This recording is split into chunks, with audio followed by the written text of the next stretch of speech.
Hello to all of you. आज का हमारा टॉपिक है टैक्सोनॉमिकल एड्स। लास्ट वीडियो में हम लोगों ने टैक्सोनॉमिक कैटेगरीज और कई ऑर्गेनिज्म के क्लासिफिकेशन देख लिए थे। आज हमें देखना है कि ये टैक्सोनॉमिकल एड्स क्या होते हैं और इनके यूजेस क्या क्या होते हैं। तो आइए देखते हैं।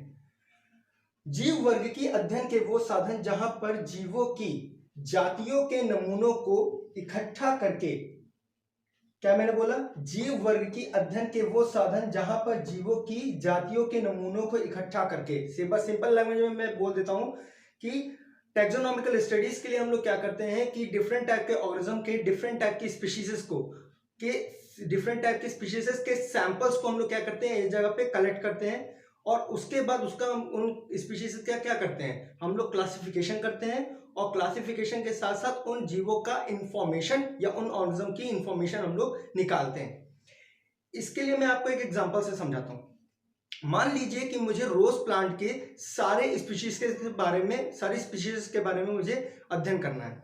तो क्या है कि जितने डिफरेंट टाइप की स्पीशीज मेरे डिफरेंट दोस्तों के यहाँ लगी हुई है। जैसे कि रेड रोज है वो मेरे यहाँ लगा हुआ है, व्हाइट रोज है वो मेरे दोस्त दिव्यांश के यहाँ लगा हुआ है, येलो रोज है वो मेरे दोस्त सौरभ चतुर्वेदी के यहाँ लगा हुआ है और पिंक रोज मेरे दोस्त अनुराग पांडे के यहाँ लगा हुआ है।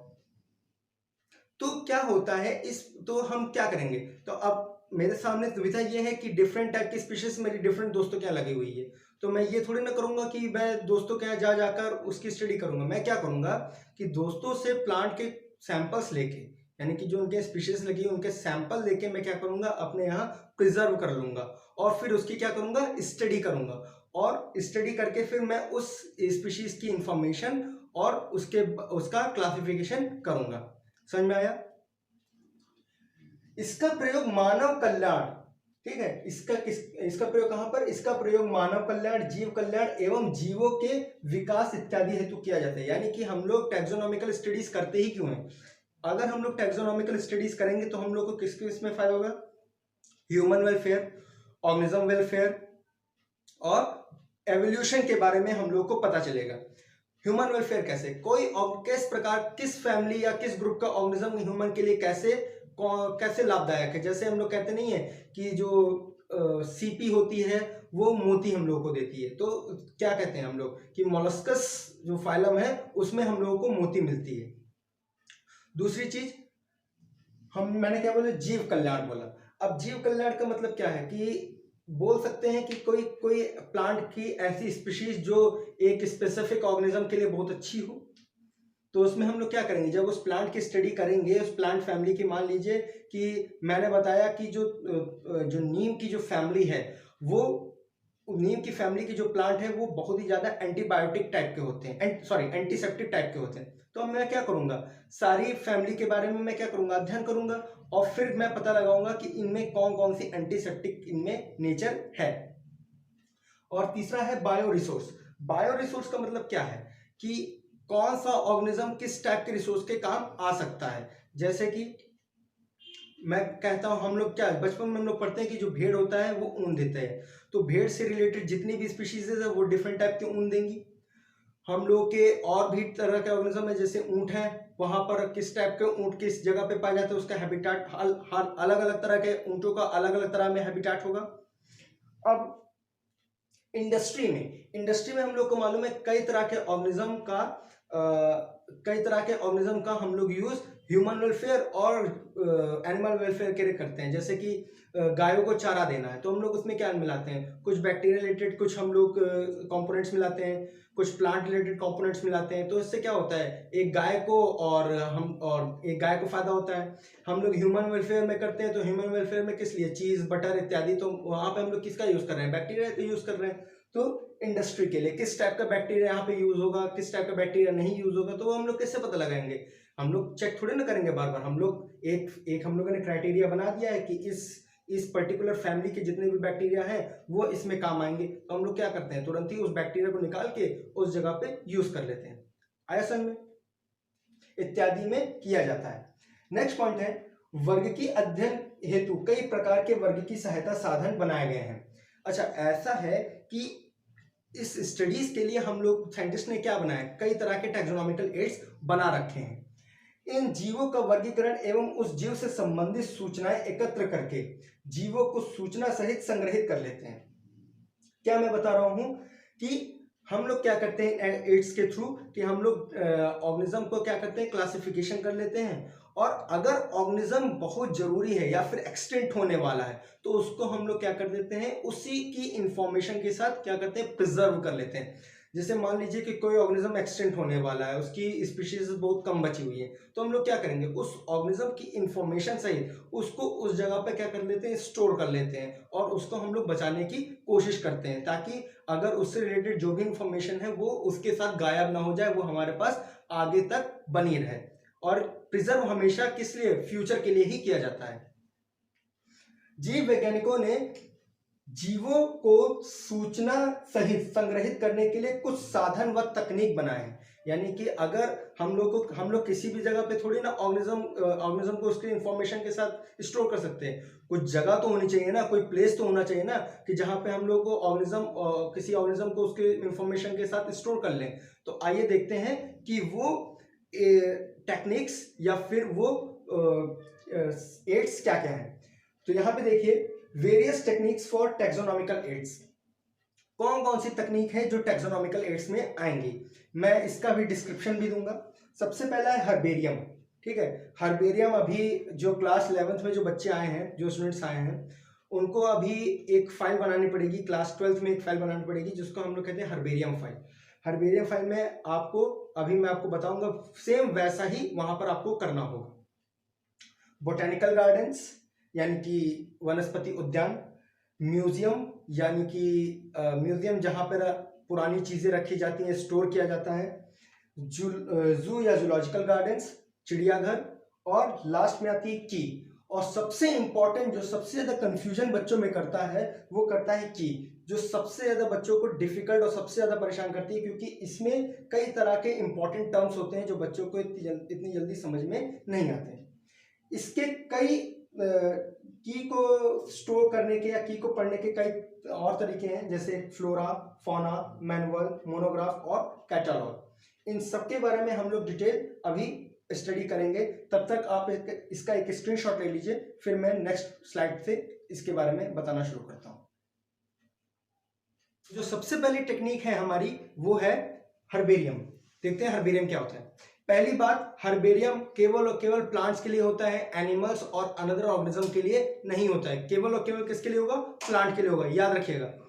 तो यहाँ पे क्या होता है, पौधों के नमूनों को एकत्र किया जाता है। सबसे पहले हम लोग क्या करते हैं कि हम लोग एक छोटे सैंपल्स को, बहुत बड़ा सैंपल नहीं कि आप एक बहुत बड़ा कोई स्टेम लेके चले आए या बहुत बड़ी रूट लेके चले आए, नहीं, छोटे छोटे नमूनों को क्या किया जाता है, कलेक्ट किया जाता है, और नमूनों को कागज पर सुखाकर दबाकर प्रिजर्व करते हैं। फिर हम उन नमूनों को क्या करते हैं, उस कागज पे हम लोग सुखाते हैं, इन अंडर कंडीशन सुखाते हैं। ऐसा नहीं है कि आप उसको धूप में सुखाने लगे, धूप में नहीं सुखाया जाता है, एक अंडर कंडीशन में सुखाया जाता है। नमूनों को कागज पर सुखाकर दबाकर क्या करते हैं, प्रिजर्व करते हैं, उसको स्टोर कर लेते हैं। फिर नेक्स्ट पॉइंट है, नमूनों को इंटरनेशनल सिस्टम ऑफ क्लासिफिकेशन के अनुसार व्यवस्थित करते हैं। मतलब कि हम लोग किसी भी कागज को ऐसा नहीं कि कहीं पर भी रख देंगे, वो कागज एक इंटरनेशनल सिस्टम ऑफ क्लासिफिकेशन के अकॉर्डिंग ही चलेगा। जैसे कि अगर पहले डिवीजन है, देन उसके बाद आएगी क्लास, देन उसके बाद आएगा ऑर्डर, देन उसके बाद आएगी फैमिली, और फैमिली के बाद क्या आ जाएगा सबसे नीचे, हम लोग के जीनस, देन स्पीशीज। ऐसे ही स्टोर करेंगे, ऐसा नहीं कि आप कहीं पर भी कुछ भी रख देंगे, ऐसा बिल्कुल नहीं किया जाता है। नेक्स्ट पॉइंट है, ये कागज भविष्य में अध्ययन हेतु बॉटनिकल रिपोजिटरी यानी और या हिंदी में कह सकते हैं वनस्पति संग्रहालय में विवरण के साथ संग्रहित किए जाते हैं।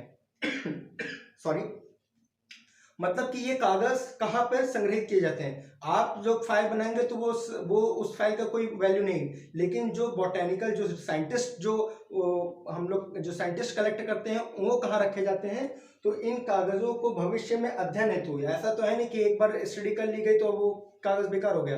बार बार हम क्यों सैंपल लें, एक ही सैंपल जब हम लोगों का 10-20 साल या आगे फ्यूचर तक के लिए काम आ सकता है, तो हम क्यों सैंपल खराब करें। तो ये कागज भविष्य में अध्ययन हेतु बॉटनिकल रिपोजिटरी या वनस्पति संग्रहालय में विवरण के साथ संग्रहित किए जाते हैं। ठीक है, अब विवरण क्या क्या होते हैं, तो यहाँ देखिए, इन हर्बेरियम शीट में एक लेबल लगा होता है। मैंने आपको बताया अभी कि ये जो हर्बेरियम शीट होती है, ये आपको कुछ ऐसी दिखेगी जो आप लोग अभी फाइल में बनाओगे।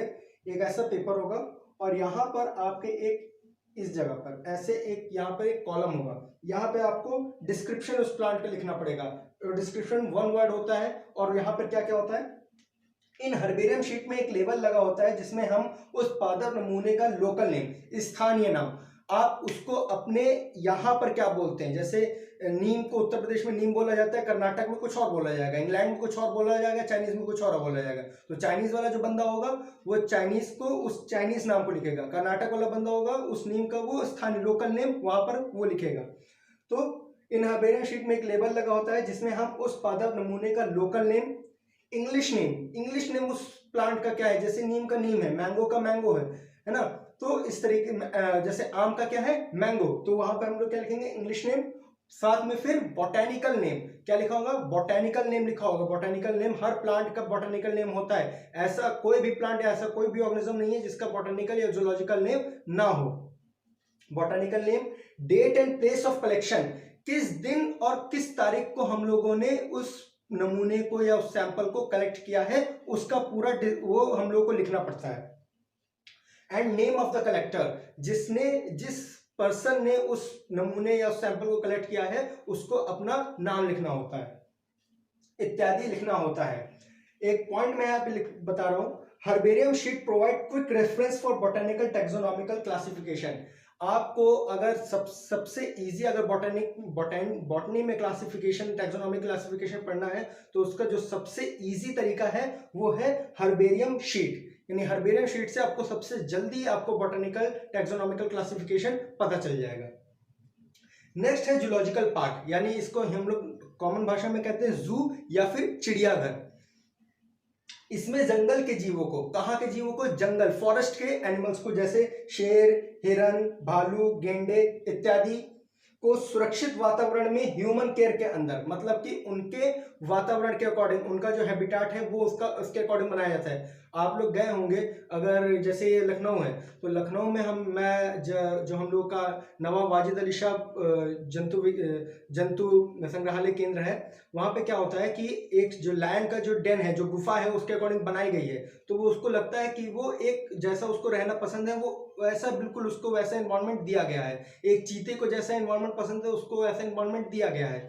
तो वहाँ पर जूलॉजिकल पार्क्स में क्या होता है, जैसा एनिमल हम लोग रखते हैं उसके अकॉर्डिंग वहां पर हम लोग उसका एनवायरनमेंट सेट करते हैं ह्यूमन केयर के अंदर। अच्छा ये भी नहीं है कि वो वहां पे आए हैं तो अपने मन से रहना शुरू कर देंगे। उनकी केयर कौन करता है, ह्यूमन करता है। उनको खाना कौन देगा, ह्यूमन देगा। उनकी पूरी देख रेख कौन करेगा, ह्यूमन करेगा। उनकी पूरी हेल्थ का चेकअप, जैसे जूलॉजिकल पार्क्स में रेगुलर उनका हेल्थ चेकअप होता है, उनकी डाइट देखी जाती है, उनका रिप्रोडक्टिव पीरियड क्या है, रिप्रोडक्शन उनका कैसे चल रहा है, ये सब देखा जाता है, ह्यूमन केयर के अंदर रखा जाता है, जिससे हम जीवों की आवाज तथा व्यवहार, प्रकृति सीखने को मिलती है। इससे होता, देखिए ये जूलॉजिकल पार्क्स बनाए क्यों जाते हैं, सबसे बड़ी बात देखिए, इंडिया में या फिर हमारे वर्ल्ड में इतने तरह के ऑर्गेनिज्म हैं कि उनको हम लोग अगर देखना चाहें, अगर मान लीजिए कोई जिसको जानवर देखना बहुत पसंद हो, तो वो क्या सोचेगा, अगर आप मुझे मान लीजिए शेर देखना है तो मुझे शेर देखने के लिए या तो फिर मैं राजस्थान जाऊं या फिर मैं गुजरात जाऊं, वहां पर ही मुझे देखने को मिलेंगे। लेकिन जब इस तरह क्या होता है कि लोगों को जब जानवर देखने के इच्छुक होते हैं, उनके लिए एक जगह, स्पेसिफिक जगह पे ला दिया जाता है। तो वहां पे हम लोग क्या कहते हैं, उस जगह पे उस जानवर को हम लोग जाके देखते हैं, उसका हम लोग हैबिटेट समझेंगे, हैबिट समझेंगे, और उसका बिहेवियर समझेंगे, उसका नेचर समझेंगे, वो क्या खाता पीता है वो समझेंगे। अगर आप लोग चिड़ियाघर गए होंगे तो साथ में आप लोगों ने एक डिस्क्रिप्शन भी देखा होगा। हर जानवर के बारे में एक इंफॉर्मेशन की प्लेट टंगी होती है कि इसको कहाँ से लाया गया है, ये शेर, ये जो भी जानवर है, इसका सामान्य नाम क्या है, यानी कॉमन नेम क्या है, इसका जूलॉजिकल नेम क्या है, इसकी खासियत क्या है, इसके कैरेक्टरिस्टिक्स क्या है, इन सबके साथ उस जानवर की डिटेल्स होती है। अब इसके बाद मैं बताने जा रहा हूं बॉटनिकल गार्डन्स। तब तक आप इसका एक स्क्रीनशॉट ले लीजिए। नेक्स्ट स्लाइड से हम लोग वो शुरू करते हैं। हमारा बॉटनिकल गार्डन, हिंदी में इसको कहते हैं वनस्पतिक उद्यान। क्या होता है, इसमें जीवित पादपों का संग्रहण करते हैं जिससे हमें प्रत्येक पादप की स्पीशीज की पहचान होती है। इसमें हम लोग क्या करते हैं कि इसमें हम लोग कोई प्लांट का कोई स्पेसिफिक हम लोग सैंपल नहीं लेते हैं, हम लोग प्लांट का सैंपल नहीं लेते हैं, हम लोग क्या करते हैं पूरा प्लांट ही क्या करते हैं उसको लगाते हैं, उसको उगाते हैं, साथ में ही उस प्लांट के रिलेटेड स्पीशीज को भी लगाते हैं, जिससे हमें प्लांट और उससे रिलेटेड स्पीशीज की पूरी नॉलेज हो जाती है। ये जो प्लांट जो लगाए जाते हैं, कभी कभी आप लोगों ने देखा होगा, अगर आप लोग किसी पार्क में गए होंगे या फिर अनदर जगह पे, तो प्लांट लगा होता है, उसके ऊपर एक ग्रीन बोर्ड लगा होता है, ग्रीन एक ऐसे पट्टी लगी होती है, उस पर ऊपर की तरफ एक इटैलिक फॉर्म में लिखा होता है 2 नाम, और उसके नीचे एक और नाम लिखा होता है। असल में वो जो इटैलिक फॉर्म में वो क्या है, बॉटनिकल नेम है, और उसके नीचे उसकी क्या लिखी है, फैमिली लिखी हुई है। तो यहाँ पे देखिए हर प्लांट पर एक लेबल लगा होता है जिसमें उस प्लांट का बॉटनिकल नेम एंड फैमिली का नाम लिखा होता है, यानी कि उस प्लांट की फैमिली क्या है और उस प्लांट का बॉटनिकल नेम या वैज्ञानिक नेम क्या है। अब यहां पर मैंने कुछ बॉटनिकल गार्डन्स जो कि इंडिया में है और वो कहां कहां पर है वो लिख रखे हैं, और कुछ बॉटनिकल गार्डन जो फॉरेन में है, फेमस बॉटनिकल गार्डन, और उनके प्लेस क्या है। पहले हम लोग इंडिया वाले को देखेंगे। इसमें से इंडियन बॉटनिकल गार्डन, याद रखिएगा ये बहुत इंपॉर्टेंट है, कई बार पूछा जा चुका है। इंडियन बॉटनिकल गार्डन हावड़ा यानी कोलकाता में है। दूसरा है लाल बाग बॉटनिकल गार्डन, ये है बेंगलोर में। गवर्नमेंट बॉटनिकल गार्डन ये है ऊटी में, ऊटी यानी कि बेंगलोर में ही, बेंगलोर के पास पड़ता है। ट्रॉपिकल बॉटनिकल गार्डन ये त्रिवेंद्रम में है। लॉयड बॉटनिकल गार्डन ये है दार्जिलिंग में। जवाहर नेहरू बॉटनिकल गार्डन ये है गैंगटॉक में। असम स्टेट बॉटनिकल गार्डन ये है गुवाहाटी में। NBRI national botanical research institute ये पड़ेगा लखनऊ में। And last Nehru memorial botanical garden Srinagar में। इनमें से NBRI और इंडियन बॉटनिकल गार्डन बहुत बार पूछा गया है, आप इसको याद रखिएगा। अब यहाँ पे आते हैं कुछ बॉटनिकल गार्डन जो कि फॉरेन में है, जिसमें से क्यूब रॉयल बॉटनिकल गार्डन, दुनिया का सबसे बड़ा बॉटनिकल गार्डन जो है वो है क्यूब रॉयल बॉटनिकल गार्डन, याद रखिएगा। लार्जेस्ट इन वर्ल्ड, सबसे बड़ा, दुनिया का सबसे बड़ा botanical garden cube royal botanical garden है, जो कि कहां पर है, इंग्लैंड में है। दूसरा है रॉयल बॉटनिकल गार्डन जो कि सिडनी ऑस्ट्रेलिया में है। तीसरा है हवाई ट्रॉपिकल बॉटनिकल गार्डन यानी जो हवाई में है। चौथा है क्रिश्चियन बोश नेशनल बॉटनिकल गार्डन जो कि केपटाउन साउथ अफ्रीका में है। और लास्ट है न्यूयॉर्क बॉटनिकल गार्डन जो कि न्यूयॉर्क अमेरिका में है। अब आपको बॉटनिकल गार्डन में कोई दिक्कत नहीं होगी ऐसा मैं समझता हूं। आप इसका स्क्रीनशॉट ले लीजिए ताकि मैं सेकंड लास्ट म्यूजियम और उसके बाद की आपको बता सकूं। म्यूजियम, जिसको हिंदी में हम लोग कहते हैं संग्रहालय। असल में म्यूजियम क्या होता है, ये म्यूजियम हम लोग एजुकेशनल इंस्टीट्यूट में भी रखते हैं, जैसे कि स्कूल हो गया, कॉलेजेस हो गई। अभी जो इंटर में जो स्टूडेंट्स हैं वो जब अपनी बायोलॉजिकल लैब में जाएंगे तो वहां पर आपको म्यूजियम देखने को मिलेगा। अब देखते हैं यहाँ पे होता क्या है। ये विद्यालय तथा कॉलेजेस में बनाए जाते हैं, ये विद्यालय यानी स्कूल एंड कॉलेजेस में बनाए जाते हैं। इनमें प्लांट्स एनिमल के नमूनों को प्रिजर्व केमिकल सॉल्यूशन में डालकर डिब्बे में बंद करके रखा जाता है। इसमें क्या किया जाता है कि जो प्लांट्स और एनिमल के जो सैंपल्स होते हैं, इसको एक कांच का जार लिया जाता है, उस कांच के जार में हम लोग प्रिजर्व केमिकल सॉल्यूशन डालते हैं और उसमें इस एनिमल को डाल के या फिर उस ऑर्गेनिज्म को डाल के रख देते हैं, जिससे ऑर्गेनिज्म कभी खराब नहीं होता है और वो काफी साल तक चलता है। हाँ, यहाँ पर एक इंपॉर्टेंट है कि ये जो प्रिजर्व सॉल्यूशन केमिकल सॉल्यूशन जो होता है इसका नाम क्या होता है, तो इस प्रिजर्व केमिकल सॉल्यूशन का नाम होता है फॉर्मेलिन। क्या होता है, फॉर्मेलिन। याद रखिएगा हमेशा, जो प्रिजर्व केमिकल सॉल्यूशन होता है ये फॉर्मेलिन होता है। इसकी गंध बड़ी तेज होती है। जब आप बीएससी या बीएससी एमएससी लेवल पर आएंगे तो आप जानवरों को जब डायसेक्शन करेंगे तब आपको पता चलेगा कि ये जो फॉर्मेलिन की महक होती है बहुत ज़्यादा तेज होती है। इसी फॉर्मेलिन की महक बहुत ज़्यादा तेज होती है। नेक्स्ट है, कुछ नमूनों को सुखाकर एक ड्राई स्पेसिमेन की तरह भी रखते हैं। कुछ ऐसे नमूने भी होते हैं जिनको हम लोग फॉर्मेलिन में नहीं डालते हैं, उसको हम लोग क्या करते हैं, सुखा लेते हैं और सुखाने के बाद उसको एक ड्राई स्पेसिमेन की तरह भी रख लेते हैं। बड़े प्राणियों जैसे स्तनधारियों, सरीसृप, बर्ड्स इत्यादि को बंद करके रखते हैं। जैसे अब कुछ बड़े प्राणी हो गए, जैसे सांप हो गया, हम लोग जब आप स्पेसिमेन में जाएंगे तो कुछ बड़े जार भी होंगे और उसमें क्या किया जाता है, सांपों को भी रखा जाता है, बर्ड्स को भी रखा जाता है। उसमें हम लोग क्या करते हैं, ये ऑर्गेनिज्म जो मर गया है उसको रखते हैं और उस पर क्या हम लोग क्या करते हैं, वो सॉल्यूशन यानी फॉर्मेलिन डाल देते हैं। यहाँ पे देखिएगा, इंसेक्ट को मारकर डिब्बे में पिन लगा कर रखते हैं। काफी बार पूछा जाता है कि इंसेक्ट के केस में हम लोग क्या करते हैं, तो इंसेक्ट के केस में क्या हम लोग क्या करते हैं कि इंसेक्ट को मार देते हैं और फिर डिब्बे में एक डिब्बा लेते हैं, उस पर हम लोग इंसेक्ट को रखते हैं और उसके ऊपर पिन लगाते हैं, उसके माउथ पेंजिस के ऊपर पिन लगा देते हैं, जिससे जो इंसेक्ट होता है वो एक जगह पर टिका रहता है। यहाँ पे मैंने एक सैंपल दे रखा है उस जार का, जहाँ पर ये जो यानी कि एक जार स्पेसिमेन का जिसमें एनिमल्स रखे जाते हैं। तो यहाँ पे ये एक ऊपर से एक कैप होती है, एक नीचे बेस उसका होता है, अंदर ये केमिकल सॉल्यूशन भरा हुआ है और इसी के बीच में क्या होगा, आपका ऑर्गेनिज्म पड़ा होगा। ये जो केमिकल सॉल्यूशन होता है ये ब्राउन कलर का आपको दिखेगा। अब आप इसका स्क्रीनशॉट ले लीजिए और नेक्स्ट में मैं शुरू करता हूं की। नेक्स्ट है की जनरली बच्चों को समझ में नहीं आती है, बहुत कंफ्यूजिंग हो जाती है और कई बार गलती कर देते हैं। कोशिश करूंगा कि आप लोगों को मैं इजीली समझा सकूं। इसमें हर लक्षण हेतु एक स्टेटमेंट होता है, मतलब कि कोई कैरेक्टर है उसके लिए क्या होंगे, दो स्टेटमेंट होंगे, जो कि हर स्टेटमेंट ऑर्गेनिज्म के मध्य सिमिलैरिटीज एंड डिससिमिलैरिटीज को बताता है। मतलब कि जो हर लक्षण के लिए दो स्टेटमेंट होंगे जो कि उस ऑर्गेनिज्म के लिए एक उसकी सिमिलैरिटीज को बताएगा और एक उसकी डिससिमिलैरिटी को बताएगा। मतलब दो तरह के ऑर्गेनिज्म है, उनमें क्या क्या सिमिलैरिटीज है और उसमें क्या डिससिमिलैरिटीज है, मतलब क्या उसमें समानता आ रही है और क्या उसमें असमानता आ रही है, उसको बताएगा।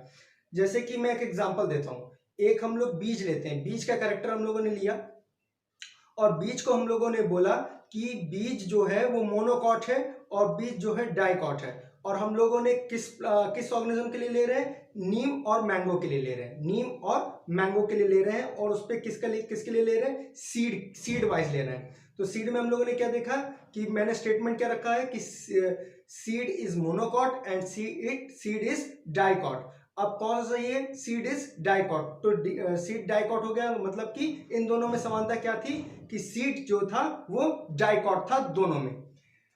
आया समझ में? अगर नहीं समझ में आया है तो प्लीज आप कमेंट में जरूर बताइएगा। कपलेट यानी कि युग्म, कंट्रास्टिंग पेयर कैरेक्टर्स। देखिए क्या होता है कि जो कपलेट मतलब होता है जोड़ा। दो विपरीत लक्षण हमेशा क्या होते हैं, जोड़े में होते हैं। जैसे कि मैंने अब आपको एग्जांपल दिया कि जो सीड है वो क्या है, मोनोकॉट है या डाइकॉट है, दोनों एक साथ दोनों कपलेट चल रहे हैं, ठीक है, दोनों युग्म एक साथ हैं, सीड या मोनोकॉट या फिर डाइकॉट। मार्गदर्शन या फिर lead, each statement is a lead. जैसे कि मैंने बताया कि हम लोग शुरुआत करेंगे, जैसे बीज से शुरुआत की, तो बीज में क्या लिखा है, बीज में क्या लिखा था कि सीड इज डाइकॉट। तो यहाँ पे डाइकॉट क्या हुआ, एक लीड हो गई कि अब एक चीज हम लोग को मिल गई कि सीड डाइकॉट है। अब हम लोग सीड पे हम लोग का मार्क खत्म, अब हम लोग को चलना है किसी और पर, तो फिर हम लोग नेक्स्ट की तरफ बढ़ेंगे। सेपरेट की, अच्छा सेपरेट की का मतलब क्या होता है कि हर यहाँ पे देखिएगा, each taxonomic category have a separate की। मतलब ऐसा नहीं है कि आप डिवीजन के लिए भी सेम की लगा देंगे और क्लास के लिए भी आप सेम की लगा देंगे और ऑर्डर के लिए या फिर किसी भी कैटेगरी के लिए आप सेम की लगा देंगे, नहीं, हर कैटेगरी के लिए अपनी एक अलग की होती है और उसी कैटेगरी के लिए हम लोग स्टेटमेंट लिखते हैं और उसी स्टेटमेंट से हम लोग क्या निकलते हैं, रिजल्ट निकालते हैं। नेक्स्ट है सही की पता लगाने के निम्न साधन होते हैं। अगर हम लोगों को सही की पता लगाना है तो अब कहां तक ढूंढेंगे, उसमें कि हम लोग को कुछ जगह पे लिखे हों तो हम लोग को जल्दी मिल जाएंगे। तो सबसे पहले है फ्लोरा, ठीक है, एक निश्चित स्थान पर पाए जाने वाले सभी प्लांट, एक निश्चित स्थान पर पाए जाने वाले सभी प्लांट का हैबिटाट और उनका नेचर, ठीक है, वो क्या हो जाएगा, फ्लोरा हो जाएगा, ठीक है। फौना हमेशा एनिमल्स के लिए यूज होगा, तो एक निश्चित स्थान पर पाए जाने वाले सभी एनिमल्स के हैबिटाट और हैबिट और उनका नेचर क्या बताता है, उसका फौना बताता है। मैनुअल, एक जगह पर पाई जाने वाली जातियां, यानी कि एक जगह पर पाई जाने वाली जितनी भी जातियां होंगी उनको एक मैनुअल में लिख दिया जाता है। एक मैनुअल, एक बुक होती है कि इस पर्टिकुलर प्लेस पर इस टाइप की स्पीशीज पाई जा रही हैं इस ऑर्गेनिज्म की। और देन आता है मोनोग्राफ। मोनोग्राफ किसी एक टैक्सॉन के लिए, हर टैक्सॉन का अपना एक अलग मोनोग्राफ होता है। जैसे कि डिवीजन और फाइलम का अलग होगा, क्लास का अलग होगा, ऑर्डर का अलग होगा। तो ये ऐसे होता है। एग्जाम्पल मैं फिर से दे देता हूं। जैसे हर लक्षण हेतु एक क्या होते हैं, 2 स्टेटमेंट होते हैं। मतलब मैंने मान लीजिए ये मैं बीज के लिए लिख रहा हूं, बीज। तो बीज में क्या है कि बीज में मैंने स्टेटमेंट लिखा कि बीज मोनोकॉट है। बीज क्या है, मोनोकॉट। और बीज क्या है, डाइकॉट। बीज क्या है, डाइकॉट। और किस ऑर्गेनिज्म के लिए लिख रहा हूं, आम और नीम के लिए। किसके लिए, आम और नीम के लिए। आम और नीम के लिए 2 मैंने ऑर्गेनिज्म लिए हैं और उनके लिए मैं क्या देख रहा हूं, उनके लिए मैंने क्या बनाई, की बनाई। किस लक्षण पे बनाई, बीज पर बनाई। या तो बीज मोनोकॉट है या तो बीज डाइकॉट है। अब हम लोग को देखना है, तो हम लोगों ने क्या देखा कि बीज क्या है, डाइकॉट हो गया। तो इन दोनों के बीच में क्या रिलेशन निकला कि दोनों की सीड क्या है, डाइकॉट है। तो ये क्या हो गया, हमारे लिए डाइकॉट एक लीड हो गई। अब हम लोग नेक्स्ट कैरेक्टर की तरफ बढ़ेंगे और उनसे हम लोग नई की बनाते रहेंगे और हर की उससे एक स्टेटमेंट, हर की एक लीड बनती जाएगी और एट लास्ट हम लोग स्पीशीज तक पहुंच जाएंगे। तो डियर स्टूडेंट्स, आज के लिए बस इतना ही। नेक्स्ट वीडियो में हम लोग, मैं ट्राई करूंगा कि मैं आपके लिए एक एमसीक्यू लाऊं इस चैप्टर से रिलेटेड। और अगर ऐसा पॉसिबल नहीं हो पाता है तो हम लोग नेक्स्ट चैप्टर के लिए आगे बढ़ेंगे जिसका नाम है क्लासिफिकेशन।